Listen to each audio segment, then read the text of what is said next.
Bismillahirrahmanirrahim. Today is our second lecture. In this lecture, we discuss about the properties of real number with respect to equality and with respect to inequality.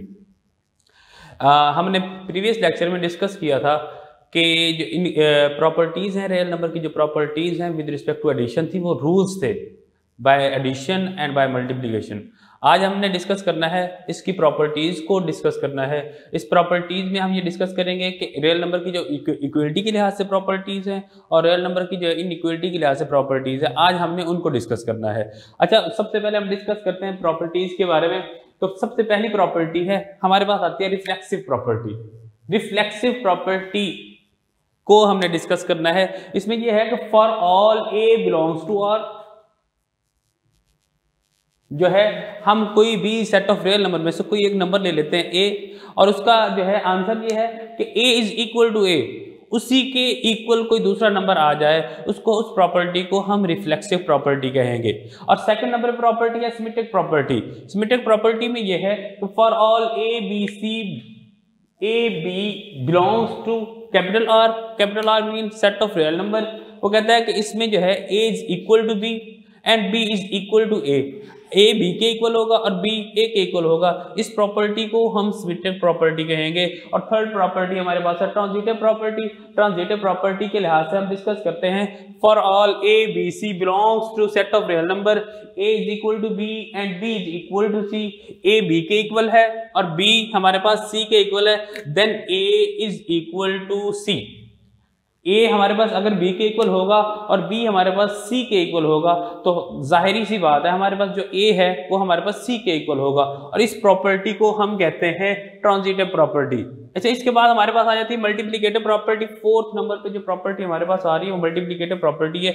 Multiplicative property में हम ये कहते हैं कि हमारे पास कोई से तीन नंबर हम रियल नंबर में से ले लेते हैं, ए बी सी हमने सेट ऑफ रियल नंबर में से ले लिए, और हम ये कह देते हैं कि a is equal to B and c है वो इन तीनों के इक्वल नहीं है. अगर a b के इक्वल है तो मल्टीप्लिकेटिव प्रॉपर्टी में हम ये डिस्कस करेंगे कि कोई भी पॉजिटिव रियल नंबर दोनों साइड पे अगर हम मल्टीप्लाई करवा देते हैं तो वो भी इक्वल होगा. For example a b c belongs कर रहे हैं सेट ऑफ रियल नंबर में से and a is equal to b है, then a multiplied by c is equal to b multiplied by c. c को मल्टीप्लाई करवाने से इक्वेशन पे हमारे पास किसी किस्म का कोई फर्क नहीं पड़ा. इस प्रॉपर्टी को हम मल्टीप्लिकेटिव प्रॉपर्टी कहेंगे. मल्टीप्लिकेटिव प्रॉपर्टी के साथ एडिटिव प्रॉपर्टी है. जैसे हमने मल्टीप्लाई करवाया उसी तरह हम किसी भी पॉजिटिव नंबर को अगर a और b इक्वल है तो हम किसी भी पॉजिटिव नंबर को, थर्ड पॉजिटिव नंबर को हम c को ऐड करवा देते हैं, a में भी ऐड करवा देते हैं और b में भी ऐड करवा देते हैं, तो तब भी हमारे पास इक्वेशन पे कोई भी फर्क नहीं पड़ता. इस प्रॉपर्टी को हम कहेंगे एडिटिव प्रॉपर्टी. इसके बाद हमारे पास 6 नंबर पे प्रॉपर्टी आ रही है cancellation law with respect to multiplication. हमारे पास कैंसिलेशन लॉ है. वो कहता है कि ए बी सी बिलोंग्स कर रहा है सेट ऑफ रियल नंबर में से. जैसे हमने मल्टीप्लिकेटिव प्रॉपर्टी पढ़ी है कि हम सी को मल्टीप्लाई करवा देते हैं तो हमारे पास आंसर आ जाता है A C is equal to B C. इसी तरह वो कहता है कि हमारे पास क्या है कि हमारे पास A C is equal to B C, हमारे पास कोई ना कोई इक्वेशन है तो उसमें से जो एक नंबर जो बोथ साइड में मल्टीप्लाई हो रहा है, इसमें जो है हमारे पास सी नंबर जो है वो बोथ साइड में मल्टीप्लाई हो रहा है. हम इसको अगर बोथ साइड पे सेम नंबर मल्टीप्लाई हो रहा हो या डिवाइड हो रहा हो तो हम क्या करते हैं उसको कैंसिल कर देते हैं. इस लॉ को हम कहते हैं कैंसिलेशन लॉ. तो हम बात करते हैं इसकी सेवंथ प्रॉपर्टी के हवाले से cancellation law with respect to addition by rules of addition. इसमें जो पढ़े इक्वलिटी के रूल्स में कि हम कोई भी थर्ड नंबर ऐड कर सकते हैं किसी भी दो नंबर में जो इक्वल होंगे, तो इसी तरह अगर हम ऐड कर सकते हैं तो अगर वो ये सब्ट्रैक्शन के लिहाज से भी है और ये एडिशन के लिहाज से भी है. अगर हमारे पास कोई थर्ड नंबर ऐड हो रहा है या सब्ट्रैक्ट हो रहा है, मतलब कि एक दोनों साइडों पे ऐड हो रहा है या दोनों साइडों पे सब्ट्रैक्ट हो रहा है, तो हम इसको कैंसिल कर सकते हैं. इस लॉ को हम कहते हैं cancellation law with respect to addition. अच्छा, इसके बाद हमारे पास ये तो थी हमारे पास इक्वलिटी के लिहाज से प्रॉपर्टीज थी. इक्वलिटी के लिहाज से हमने प्रॉपर्टीज को डिस्कस कर लिया. इसके बाद हमने इनइक्वलिटी के लिहाज से हमने प्रॉपर्टीज डिस्कस करनी है. तो इनइक्वलिटीज के लिहाज से सबसे पहली प्रॉपर्टी, ये प्रॉपर्टीज ऑफ इनइक्वलिटी में ट्रिकोटोमी प्रॉपर्टी है. ये हमारे पास है ट्रिकोटोमी. इस प्रॉपर्टी में यह है कि ए बी बिलोंग्स कर रहे हैं सेट ऑफ रियल नंबर में से and either a is equal to b, वो कहता है कि ए हमारे पास से बी के इक्वल है, तो or A is greater than B और B is greater than A. इसका दूसरा ये है कि A is greater than B and A is less than B. Less than means that B is greater than A. अगर A B से बड़ा है और बी ए से बड़ा है तो हम कह सकते हैं कि ए बी के इक्वल है। इस प्रॉपर्टी को हम कहते हैं इनइक्वलिटी के लिहाज से, इस प्रॉपर्टी को हम कहते हैं ट्रिकोटोमी प्रॉपर्टी। सेकंड नंबर पे हमारे पास प्रॉपर्टी है ट्रांजिटिव प्रॉपर्टी।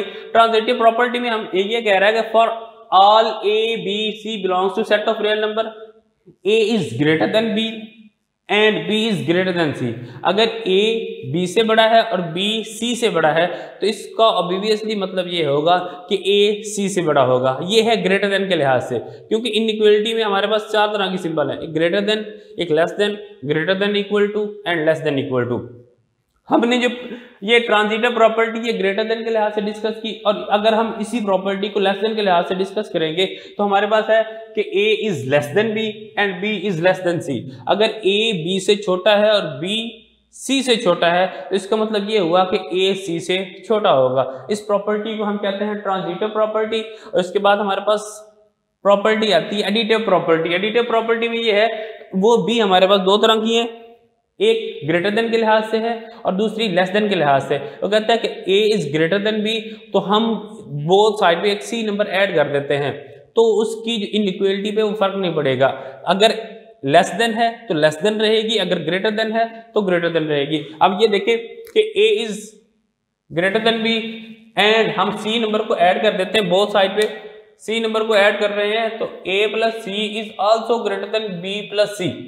इसकी इनइक्वलिटी पे कोई फर्क नहीं पड़ा। इसी तरह लेस देन वाली बात करते हैं, A is less then B। अब A plus C is less then B plus C।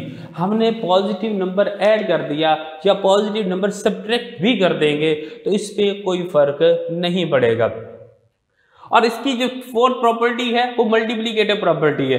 Multiplicative property में जैसे एडिटिव प्रॉपर्टी में हमने कहा कि A is greater then B, इसमें भी A ग्रेटर देन B है। हम थर्ड नंबर पॉजिटिव नंबर को बात कर रहे हैं, सिर्फ और सिर्फ पॉजिटिव नंबर की।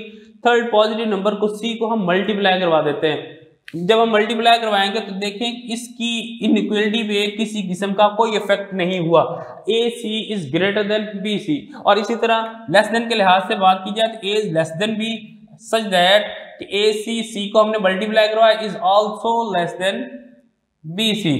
इसका मतलब ये हुआ कि हमारे पास अगर इनइक्वलिटी में अगर कोई दो नंबर के दरमियान कोई इनइक्वलिटी आ रही, ग्रेटर देन आ रही है या लेस देन आ रही है, तो अगर हम पॉजिटिव नंबर ऐड कर दें या सब्ट्रैक्ट कर दें या पॉजिटिव नंबर से मल्टीप्लाई करवा दें या डिवाइड करवा देंगे तो उसकी इनइक्वलिटी पे कोई फर्क नहीं पड़ेगा। मतलब ये है कि अगर लेस देन है तो हमेशा लेस देन रहेगी, अगर ग्रेटर देन है तो हमेशा ग्रेटर देन रहेगी। तो ये तो प्रॉपर्टीज थी रियल नंबर की with respect to equality and with respect to inequality. और जो हमने प्रीवियस लेक्चर में डिस्कस किया था वो रूल्स थे, rules of addition and rules of multiplication.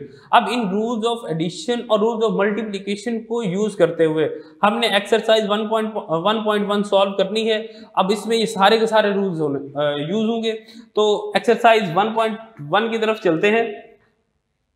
Question number 1 में ये कह रहा है, क्वेश्चन नंबर 1 में ये कह रहा है कि हमने ये बताना है कि हमारे पास कुछ सेट दिए हुए हैं, उसमें से हमने ये बताना है कि ये जो सेट है हमारे पास इनमें क्लोजर प्रॉपर्टी एग्जिस्ट करती है या नहीं। अब क्लोजर प्रॉपर्टी हमने कल रूल्स ऑफ एडिशन में भी और रूल्स ऑफ मल्टीप्लिकेशन में भी डिस्कस की थी कि उसमें ये था क्लोजर प्रॉपर्टी का में ये था कि हम कोई से दो नंबर किसी भी सेट में से ले लेते हैं।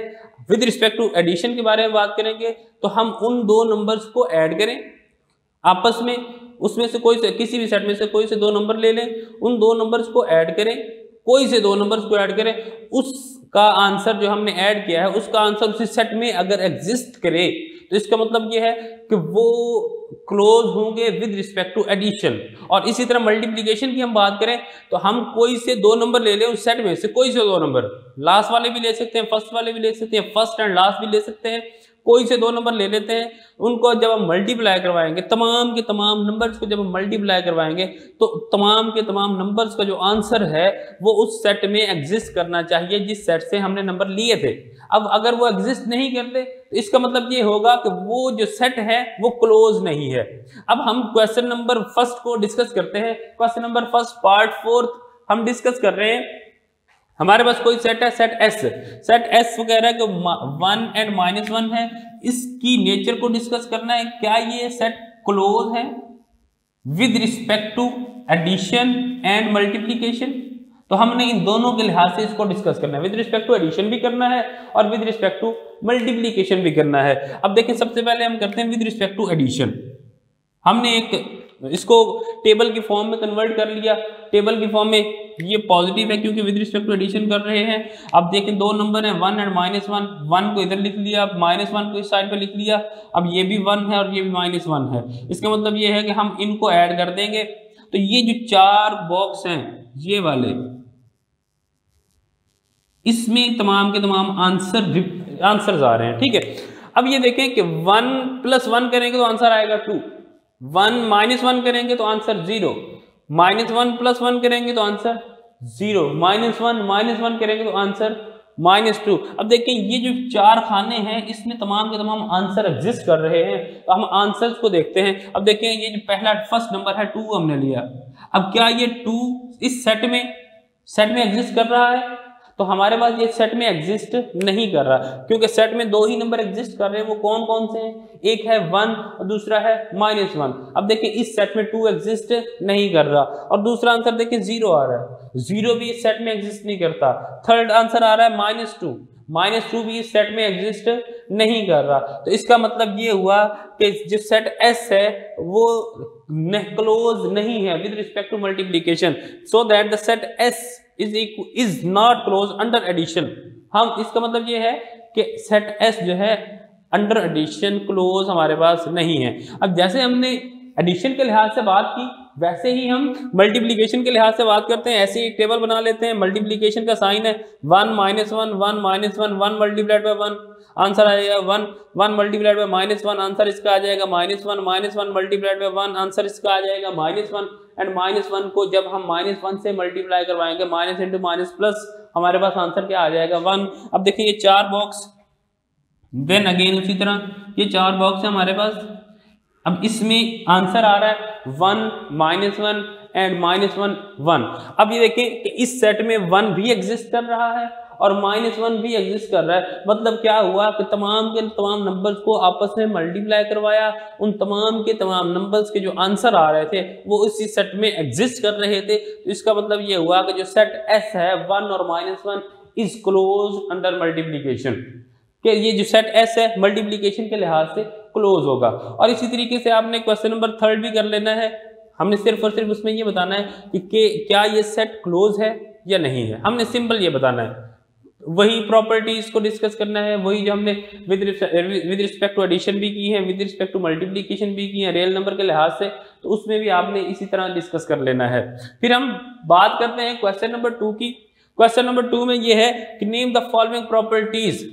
जो क्वेश्चन नंबर 2 के 12 पोर्शन है, 12 पोर्शन में से मैंने इसमें से तकरीबन 3 से 4 पोर्शन कर दिए हैं। इसमें ये बता रहा है कि इस इक्वेशन में कौन सी प्रॉपर्टी यूज होनी है। प्रॉपर्टीज कल हमने बाय रूल्स ऑफ एडिशन भी डिस्कस की थी, बाय रूल्स ऑफ मल्टीप्लिकेशन भी डिस्कस की थी, और आज जो हमने की है प्रॉपर्टीज ऑफ इक्वलिटी के लिहाज से भी की है, प्रॉपर्टीज ऑफ इनइक्वलिटी के लिहाज से भी की है। इसमें से हमने चूज करनी है कि इसमें से कौन सी प्रॉपर्टी इस्तेमाल हो रही है। अब question number 2, name the property of the following equation. तो इसमें से जो प्रॉपर्टी यूज हो रही है उसका हमने नाम देना है। क्वेश्चन नंबर 2 का फर्स्ट पार्ट 4 + 9 = 9 + 4। ये हमारे पास प्रॉपर्टी है कि a + b = b + a। अब इसमें वर्ड यूज हो रहा है, ये जो सिंबल यूज हो रहा है इसमें एडिशन का सिंबल यूज हो रहा है। इसका मतलब ये एडिशन के लिहाज से है। जब एडिशन के लिहाज से बात की जाए तो सबसे पहले हमने प्रॉपर्टी कम्यूटेटिव प्रॉपर्टी डिस्कस की थी, a + b = b + a हमने डिस्कस की थी। तो ये प्रॉपर्टी अब देखें a इज इक्वल टू 4 है and b is equal to 9 है, a plus B is equal to B plus A, तो ये प्रॉपर्टी है commutative property with respect to addition. हमने सिंपल इसके नाम लिखने हैं और कोई भी काम नहीं करना। और इसका जो क्वेश्चन नंबर सेकंड का 11th पार्ट है, 4 multiplied by 5 multiplied by 8 is equal to 4 multiplied by bracket 5 multiplied by 8। तो इस प्रॉपर्टी को हम नाम देते हैं एसोसिएटिव प्रॉपर्टी। एसोसिएटिव प्रॉपर्टी है वो हमने डिस्कस की थी, a multiplied by b multiplied by c is equal to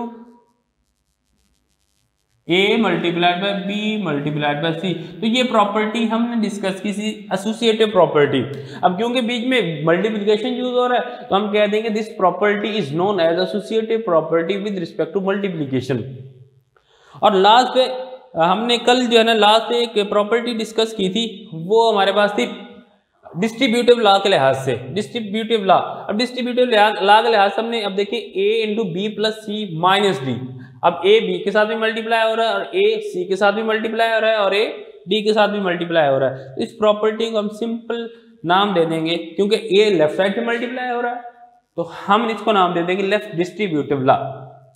अगर ये राइट साइड से मल्टीप्लाई होता तो हम इसको नाम दे देते right distributive law. Question number 2 में भी और 3 में भी by rules of addition, by rules of multiplication, by rules of properties है जो इक्वलिटी के लिहाज से है या इन इक्वलिटीज के लिहाज से। ये क्वेश्चन नंबर 2 एंड 3 में ये सारी की सारी प्रॉपर्टीज यूज होनी है। अच्छा, हम बात करते हैं फिर क्वेश्चन नंबर 4 की। वो कह रहा है prove the following by the rules of addition.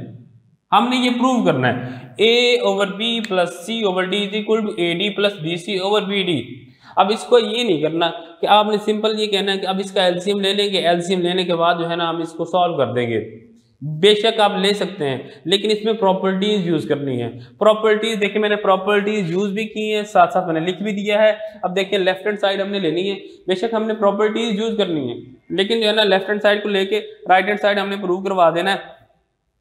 अब देखें a over b left hand side a over b, अब a और b multiplied by 1 plus 1 into c over d। ये है प्रॉपर्टी मल्टीप्लिकेटिव आइडेंटिटी।